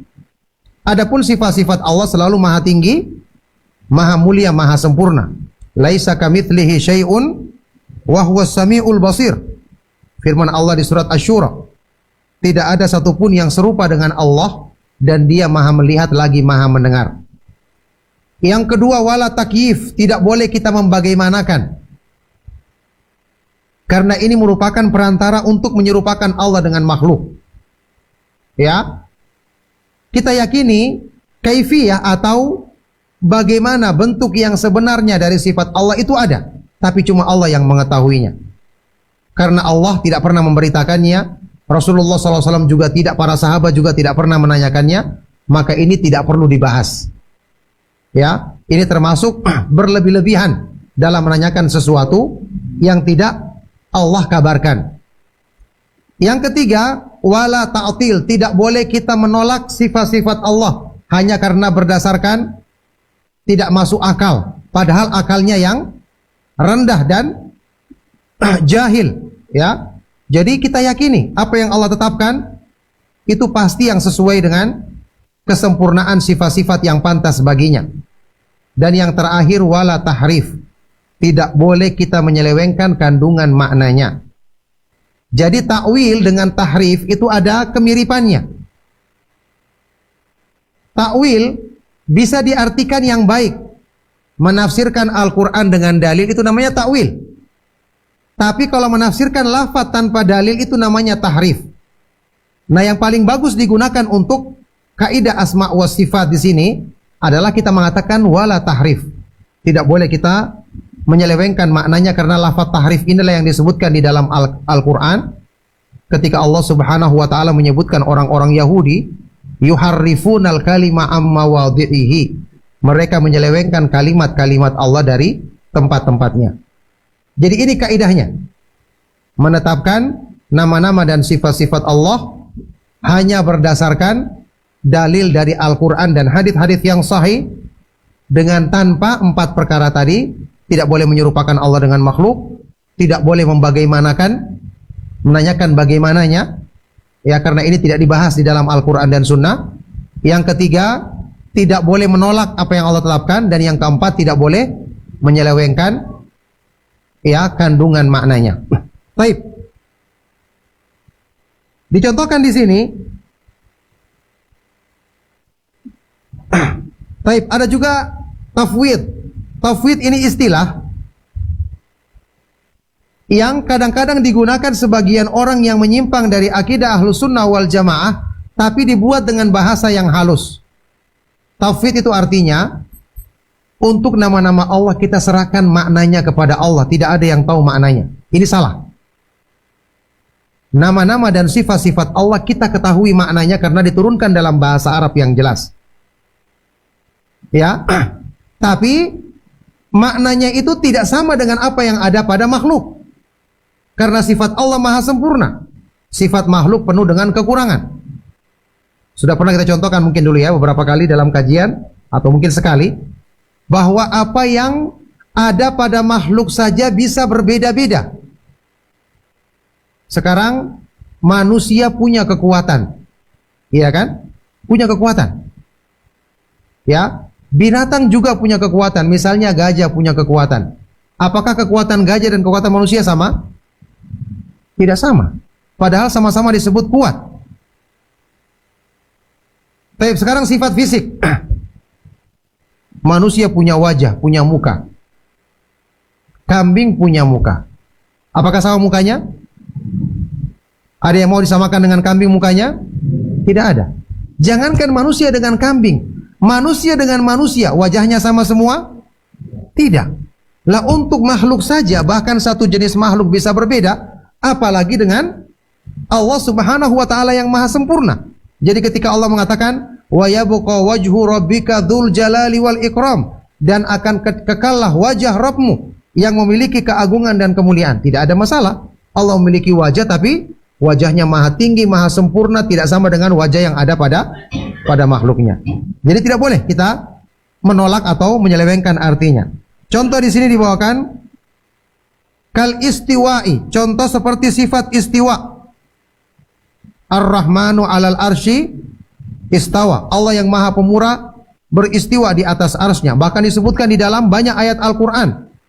tentang istiwanya Allah. Ya, istiwa itu artinya al-ulu wal irtifa, maha tinggi di atas arsy-Nya. Karena di antara nama Allah Subhanahu wa taala yang maha indah adalah Al-Aliyyu Al-Muta'ali. Artinya maha tinggi. Allah Subhanahu wa taala di atas semua makhluknya. Ya. Maha tinggi ini artinya meliputi semua makna kemahatinggian. Maha tinggi zatnya di atas semua makhluknya, maha tinggi kedudukannya, dan maha tinggi keperkasaannya, sehingga semua makhluk harus tunduk dengan semua ketentuannya. Karena Allah Subhanahu wa taala maha tinggi dalam semua maknanya. Baik, jadi istiwa misalnya, tidak boleh kita artikan oh istiwa ini artinya istaula, menguasai. Orang-orang yang mengingkari sifat ini mengartikan istaula itu menguasai. Padahal ketika Al-Quran menyebutkan ya, Allahul ladzi khalaqas samawati wal arda wa ma bainahuma fi sittati ayyamin thumma stawa 'alal arsy. Allah dialah yang menciptakan langit-langit dan bumi dan apa yang ada di antara keduanya dalam 6 hari, kemudian Allah beristiwa di atas arsy. Kalau kita artikan dengan pengertian mereka, Allah menciptakan langit-langit dan bumi dalam 6 hari, kemudian Allah menguasai arsy. Berarti sebelum itu Allah tidak menguasai arsy. Siapa yang menguasainya? Apakah mungkin ada makhluk yang menguasainya? Jadi ini adalah makna yang sangat rusak. Kemudian istaula dalam bahasa Arab itu kalau diartikan ya, adalah mughalabah, menguasai setelah adanya perkelahian sebelumnya. Apakah mungkin Allah menguasai arsy setelah berkelahi dulu? Ini kan makna yang batil. Ada yang bisa melawan Allah? Tidak ada. Jadi istaula ini sama sekali tidak bisa ditakwilkan dengan istaula, dan itu makna yang batil menurut para ulama Ahlus Sunnah wal Jamaah. Taib, an-nuzul. Allah memiliki sifat an-nuzul, turun ke langit dunia setiap sepertiga malam yang terakhir. Itu hadis riwayat Bukhari Muslim. Yanzilu Rabbuna ila sama'id dunya kulla lailatin hina yabqa thuluthul lailil akhir. Fayaqul man yad'uni fa astajiba lahu wa man yas'aluni fa u'tiyahu wa man yastaghfiruni fa aghfir lahu. Rabb kita Allah Subhanahu wa taala turun ke langit dunia ya, setiap malam ketika sepertiga malam yang terakhir. Maka Allah berfirman, siapa yang berdoa kepadaku maka aku akan kabulkan, siapa yang mohon ampun aku akan berikan pengampunan. Ini makna yang hakiki. Bagaimana Allah turun? Tidak perlu tanyakan bagaimananya. Yang penting yakin Allah turun, tetapi sesuai dengan keagungan dan kebesarannya, tidak sama dengan apa yang ada pada makhluk. Selesai sudah. Kenapa kita menetapkan? Karena Allah dan Rasulnya menetapkan. Rasulullah SAW menyebutkannya di dalam hadis riwayat Bukhari Muslim. Ya, tidak boleh kita menafikan atau mengingkarinya. Kemudian al-waliyadu, sifat tangan. Allah memiliki 2 tangan. Bal yadahu mabsutatani yunfiku kaifa yasha.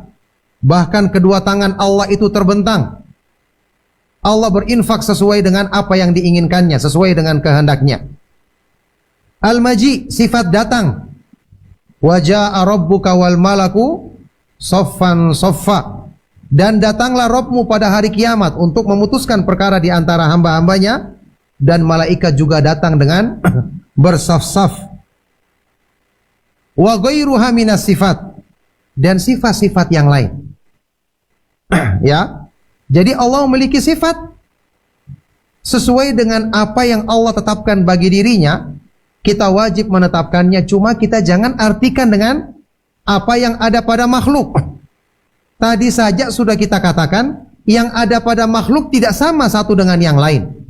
Apalagi Allah Subhanahu wa taala yang jelas-jelas menyebutkan dirinya, laisa kamitslihi syai'un, tidak ada satupun yang serupa, satu makhluk pun yang serupa dengannya.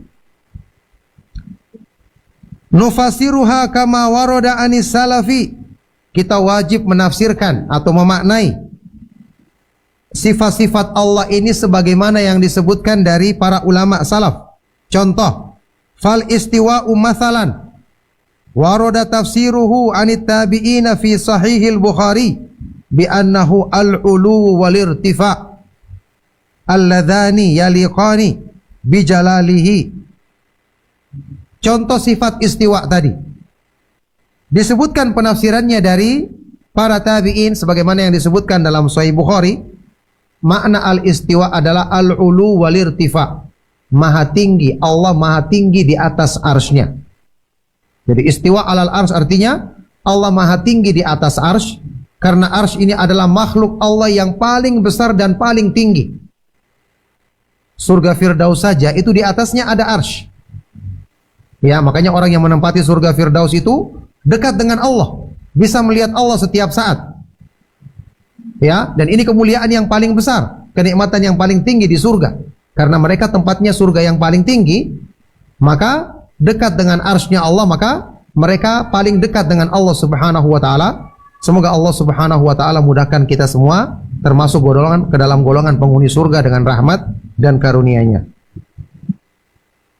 Qala Allah taala, Allah Subhanahu wa taala berfirman, "Laisa kamitslihi syai'un wa huwas samiul basir." Tidak ada satu makhluk pun yang serupa dengannya, dan Dia maha mendengar lagi maha melihat. Jadi dari ayat ini kita ambil kesimpulan ringkasnya ya tentang penetapan sifat Allah.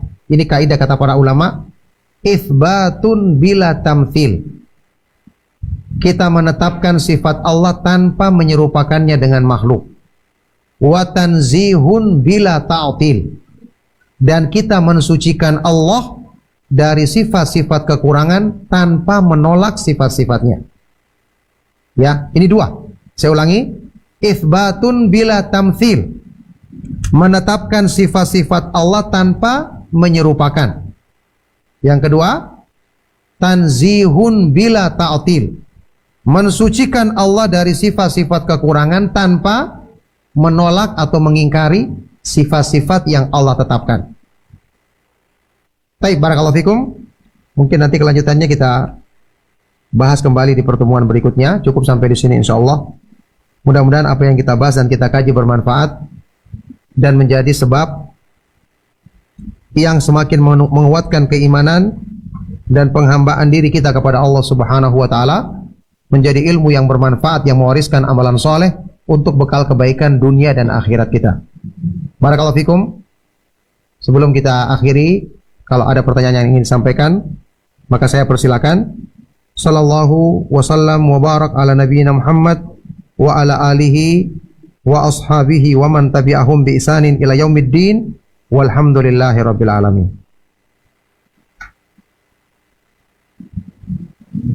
Oke, silakan.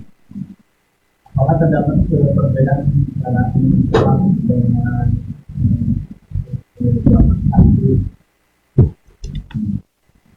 apakah terdapat pihak di dalam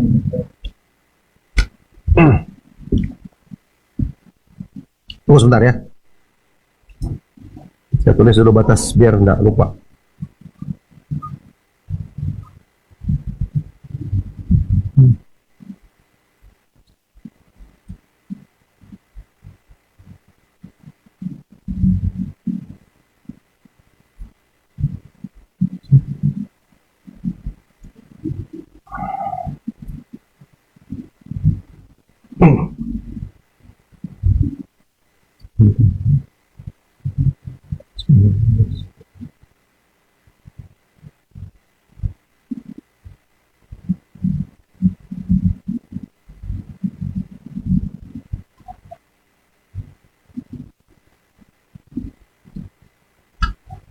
Baik. Ya, barakallahu fiik. Perbedaan antara salaf dengan yang disebut dengan jamaah tahdzir gitu ya. Ya, barakallahu fikum, jamaah tahdzir itu maksudnya adalah yang mudah mentahdzir, yang mudah membid'ahkan. Yang selalu bersikap keras terhadap orang yang berbeda pendapat. Gampang mengeluarkan seseorang yang manhajnya sunnah dikatakan keluar dari sunnah hanya karena ada kesalahan, bahkan bukan kesalahan, perbedaan pendapat dengannya. Ini mereka jelas punya syubhat. Dan syubhat mereka ini mirip dengan syubhat-syubhatnya ahlu takfir, jamaah takfir yang suka mengkafirkan. Kalau cuma mereka ini dalam hal mudah mengeluarkan seorang muslim dari Islam, pelaku dosa besar dikatakan kafir, keluar dari Islam, ya, pemerintah yang dianggap dolim dikatakan kafir, akhirnya bisa memberontak dan seterusnya. Cuman kalau mereka ini yang mereka selalu mudah keluarkan adalah orang-orang yang bermanhaj salaf sendiri. Jelas ini menyimpang dari akidah Ahlus Sunnah wal Jamaah.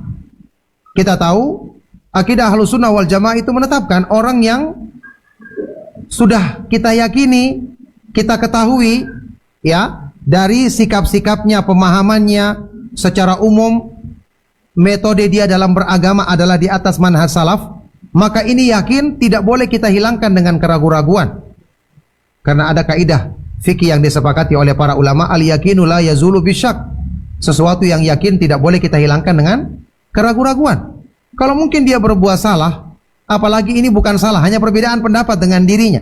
Mungkin dia menganggap ini salah. Silakan katakan itu adalah pendapat yang lemah, lebih kuat pendapat saya. Tidak mengapa. Orang bisa menguatkan pendapat, yang penting dengan dalil.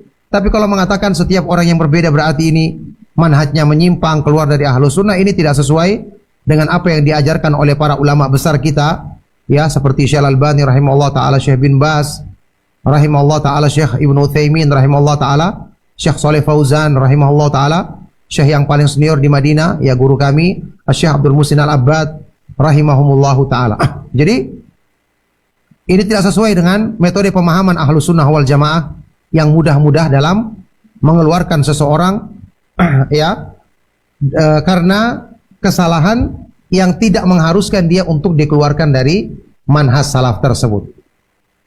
Tentu panjang penjelasannya kalau kita ingin bahas. Di dalam kitab Syarh Sunnah Al-Barbahari, ringkasnya ya, beliau menyebutkan orang yang berbuat salah ya, yang keluar dari jalan yang lurus itu ada dua macam bentuknya. Ada yang disebut orang yang tergelincir, salah tapi dia tidak sengaja. Namanya manusia ada terbatas, iya kan? Sebagian di antara para ulama banyak pendapat-pendapat mereka yang tidak ada dalilnya. Coba seperti pendapatnya Abu Hanifah, banyak hal-hal yang tidak sesuai dengan dalil. Tapi prinsip dasar beliau adalah selalu kembali kepada dalil, melarang pengikutnya untuk fanatik, harus mengambil dari dalil, kembali kepada pemahaman para sahabat radhiyallahu taala anhum ajmain. Berarti orang seperti ini kan lurus manhajnya. Kesalahannya kita katakan tergelincir. Kita jelaskan bahwa ini salah. Inilah pendapat yang benar, tapi orangnya tetap kita doakan pengampunan, kita muliakan, kita hormati, dan kita katakan dia adalah seorang yang berijtihad. Kalau salah dapat pahala 1, kalau benar dapat pahala 2, sebagaimana yang disebutkan di dalam hadis yang sahih. Nah, yang kedua, beliau sebutkan kesalahan yang namanya orang yang sesat dan menyesatkan, sengaja menentang atau menyelisihi manhaj salaf. Dari pernyataannya dia sudah mengatakan tidak mengikuti manhaj salaf, menyimpang dari pemahaman para sahabat, dari prinsip-prinsip dasar agama, akidahnya, asma wa sifat, tauhid, rububiyah, uluhiyah, semua menyimpang. Nah, ini jelas orang yang beda dari yang pertama. Yang pertama dia tidak sengaja, yang kedua ini menentang sengaja dan terang-terangan. Inilah yang dikatakan keluar dari Ahlus Sunnah, atau orang yang dikatakan oleh beliau tadi dhalun mudillun, sesat dan menyesatkan. Naudzubillahi min dzalik. Nah, ada di WhatsApp ya? Ya.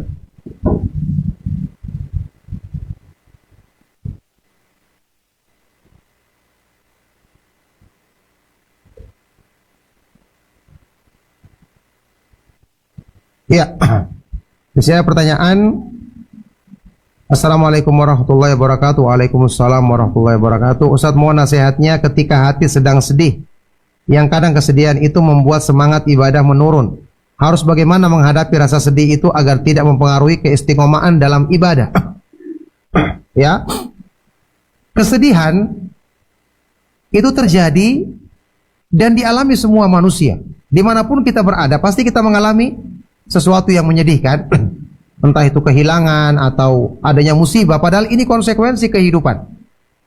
Agama Islam mengajarkan kita untuk menghadapi musibah dengan sabar, bersangka baik kepada Allah, bukan dengan bersedih, karena sedih tidak akan menyelesaikan masalah. Apakah kalau kita bersedih lantas hilang musibah kita? Jawabannya tidak. Yang hilang kemudian langsung datang kembali? Jawabannya tidak. Justru semakin menjatuhkan, apalagi kalau sampai menjadikan orang itu lemah beribadah, maka dia rugi. Sudah dengan sedihnya berarti dia tidak sabar akan dapatkan ancaman azab Allah ya pada hari kiamat, ditambah dengan kesedihannya itu menambah bencananya semakin parah, maka dia yang rugi. Maka hendaknya dia ingat Allah Subhanahu wa taala yang menimpakan atau menakdirkan keadaan itu menimpa dirinya, dialah yang maha sempurna sifat-sifatnya. Allah Subhanahu wa taala menguji dia bukan untuk membinasakannya, tapi Allah ingin menyempurnakan kebaikan seperti sifat sabarnya disempurnakan, karena sifat sabar ini adalah sifat penghuni surga. Seperti dosa-dosanya digugurkan dengan dia bersabar, derajatnya diangkat. Mungkin dia lalai, Allah tegur dia dengan musibah tersebut, banyak kemaslahatannya. Makanya Rasulullah SAW bersabda, "Wa ma u'tiya ahadun ata'an khairan wa awsa'a minas sabri." Tidaklah seorang diberikan satu pemberian yang lebih baik dan lebih luas manfaatnya dibandingkan sifat sabar. Itu dalam Sahih Muslim. Jadi dia bersangka baik kepada Allah karena Allah itu sifat-sifatnya maha baik, maha pemurah, maha pengasih, dan maha penyayang. Bayangkan dalam hadis riwayat Imam Muslim, Rasulullah SAW pernah bersabda, "Lallahu arhamu bi'ibadihi min hadhihi biwaladiha." Sungguh Allah lebih sayang kepada hamba-hambanya dibandingkan sayangnya seorang ibu kepada anak bayinya. Ya, kalau kita melihat seorang ibu, misalnya memperlakukan anaknya ingin makan sesuatu makanan yang dianggap tidak sehat, kemudian makanan tersebut diambil sampai anaknya menangis bahkan menjerit-jerit. Kita katakan ibu ini sayang kepada anaknya atau jahat kepada anaknya? Mana yang benar? Sayang kepada anaknya. Orang yang berakal pasti menilai demikian. Ini ibu kepada anak bayinya, maka Allah lebih sayang kepada hambanya dibandingkan ibu ini kepada anaknya. Jadi jangan dianggap musibah atau sesuatu yang tidak menyenangkan kita itu lantas kita jadikan kesedihan. Harusnya kita bersangka baik dan bersyukur kepada Allah bahwa Allah menginginkan kebaikan bagi saya di balik peristiwa yang terjadi ini. Ya, Allah Subhanahu wa taala berfirman, "Wa asa an takrahu syai'aw wa huwa khairul lakum wa asa an tuhibbu syai'aw wa huwa syarrul lakum wallahu ya'lamu wa antum la ta'lamun." Wahai manusia, bisa jadi kamu membenci sesuatu padahal justru dari situlah arah kebaikan bagimu. Sebaiknya kamu menyukai sesuatu padahal dari itulah arah keburukan bagimu. Allah maha mengetahui dan kamu tidak mengetahuinya. Nah,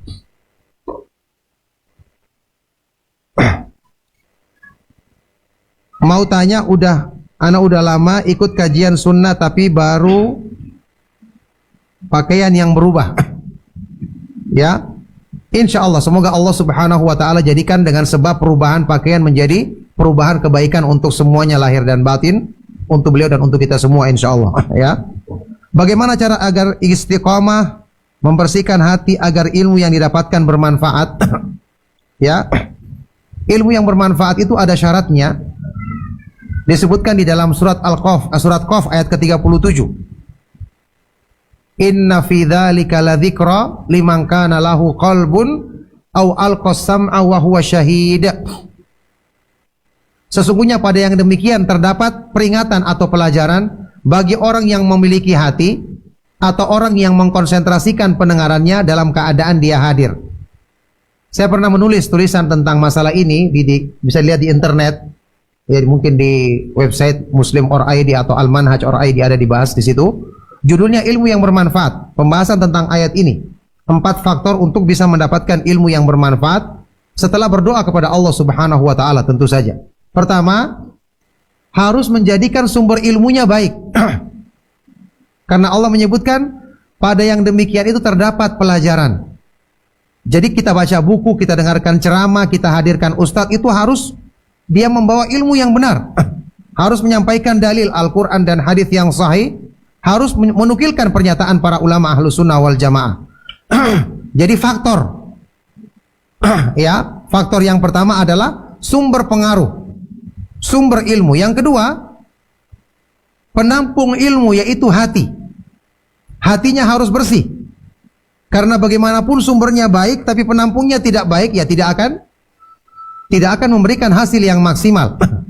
Ya, kalau seperti perumpamaan listrik, sumber listriknya dari PLN itu baik, tapi alat listriknya tidak baik, ya tidak akan maksimal juga.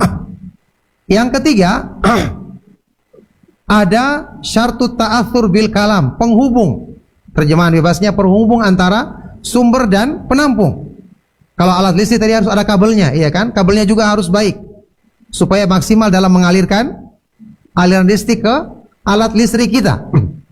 Jadi penghubungnya ilmu adalah kita harus menghadiri majelis ilmu, harus rajin mendatanginya, harus konsentrasi ketika mendengarkannya, harus mengulangi lagi di rumah, kan begitu.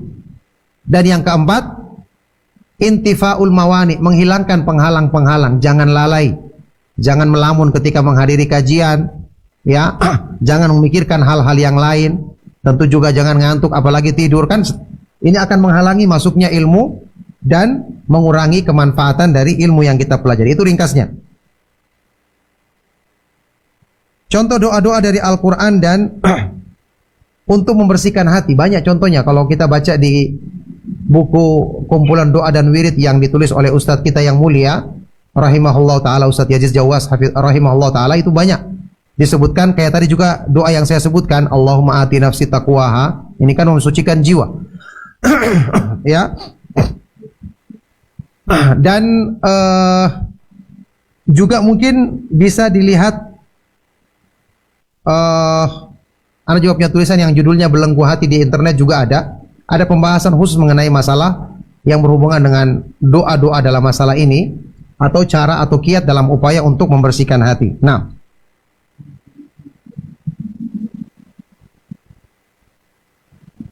baik, Ustadz mohon nasihat bagaimana bersabar dalam menyikapi takdir hal sekecil apapun dalam kehidupan sehari agar tidak mudah mengeluh. Tadi yang sudah kita jawab, ya, jawaban yang pertama tadi adalah jawaban untuk ini juga.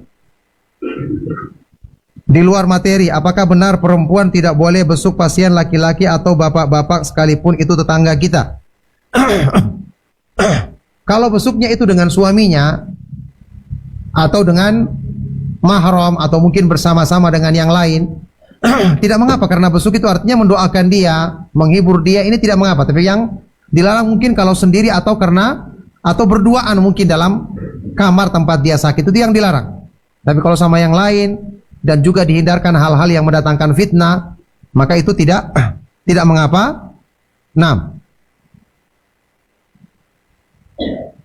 bagaimana sikap kita ketika ada orang bertanya kenapa Salafi membagi tauhid menjadi 3 dan bagaimana kita menjelaskan dengan sedikit ilmu yang kami punya.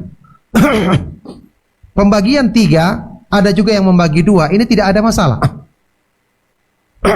Yang penting tujuan kita belajar dan memahaminya. Cuman para ulama itu menjelaskan hal ini supaya memudahkan kita memahaminya.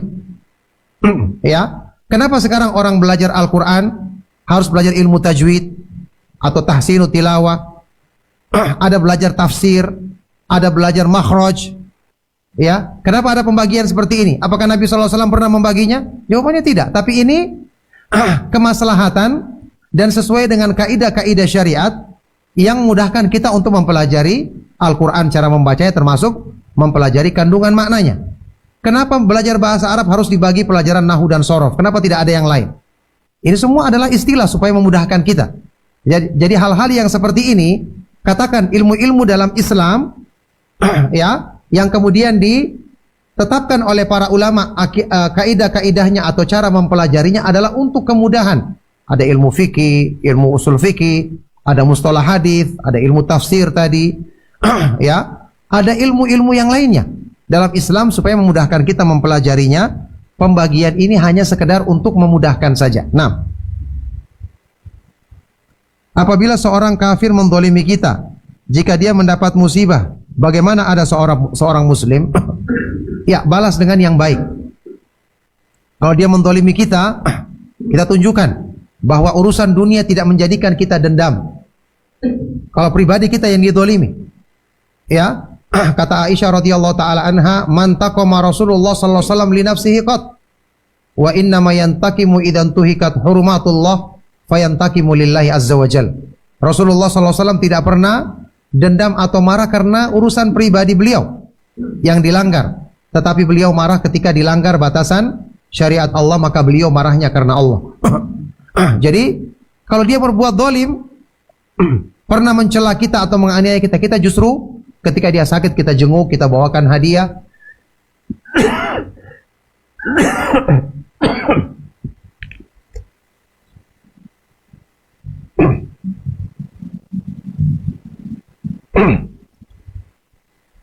Baik, kita bawakan dia hadiah supaya dia tertarik dengan akhlak Islam yang mulia. Kita berikan hal-hal yang bisa menarik hatinya kepada dia dan keluarganya. Jangan membalas keburukan dengan keburukan karena tidak ada manfaatnya. Lagi pula untuk urusan pribadi kalau kita bela justru kita akan memanjakan hawa nafsu kita dan menjadikan kita tidak mengamalkan firman Allah dalam Al-Quran, idfa billati hiya ahsan. Balaslah dengan cara yang paling baik, bukan membalas keburukan dengan keburukan. Baik, cukup sampai di sini insyaallah. Semoga apa yang kita bahas dan kita kaji sekali lagi serta pertanyaan-pertanyaan kita jawab bermanfaat untuk kebaikan dunia dan akhirat kita. Mohon maaf atas segala yang salah dan kurang. Kita akhiri. Sallallahu wasallam wa barak ala nabiyina Muhammad wa ala alihi wa ashabihi wa man tabi'ahum bi ihsanin ila yaumiddin. Walhamdulillahi rabbil alamin. Subhanakallahumma wa bihamdika asyhadu an la ilaha illa anta astaghfiruka wa atubu ilaik. Wassalamualaikum warahmatullahi wabarakatuh.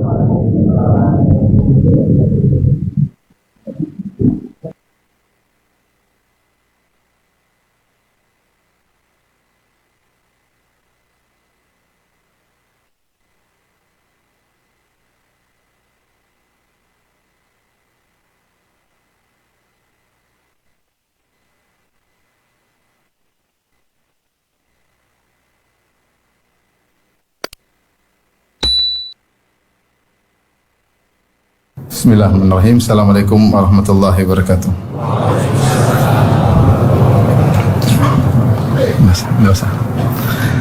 Alhamdulillahi ala ihsani wa syukru lahu ala taufiqihi wa amtinani. Asyhadu an la ilaha illallah wahdahu la syarika lahu ta'ziman li sya'nih wa asyhadu anna Muhammadan abduhu wa rasuluhu adda ila ridwanih. Allahumma salli alaihi wa ala alihi wa ashabihi wa ikhwanih. Hadirin hadirat yang dirahmati oleh Allah Subhanahu wa taala. Pada kesempatan pagi ini kita akan bahas tentang topik terkait dengan bagaimana kita belajar untuk bisa berbahagia bersama Allah, yaitu yang secara syariat disebut dengan al-khulwah ma'allah, yaitu berdua-duaan bersama Allah Subhanahu wa taala. Inilah topik yang kita semua membutuhkannya karena kita mengakui kebanyakan waktu kita adalah berinteraksi dengan makhluk, dan jika dibandingkan dengan interaksi kita dengan Allah sangat sedikit ya. Waktu kita untuk berkhulwat dengan Allah hanyalah sedikit, dan kebanyakan kita atau banyak dari kita waktunya habis untuk interaksi dengan manusia atau membicarakan manusia atau mengomentari manusia atau membaca komentar orang lain tentang orang lain, dan demikianlah waktu kita ya terbuang-buang pada kesibukan terkait dengan manusia.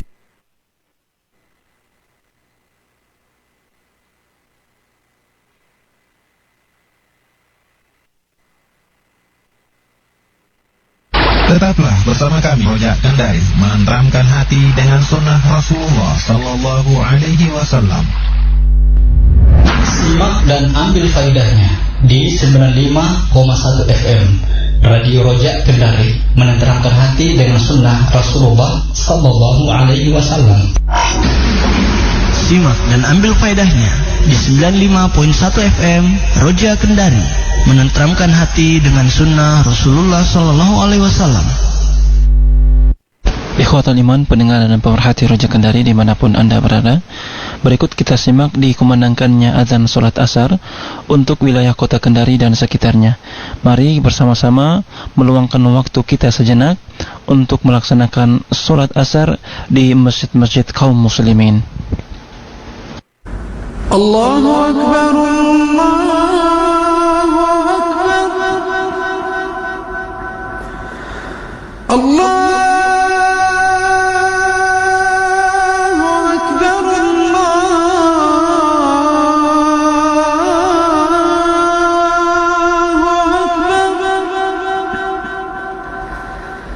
أشهد أن لا إله إلا الله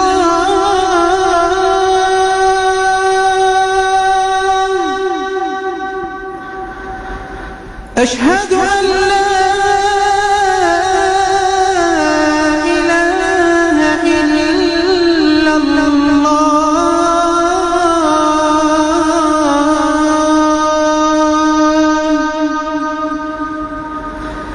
أشهد أن محمدا رسول الله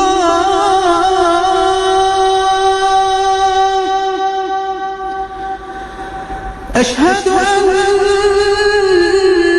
محمدا رسول الله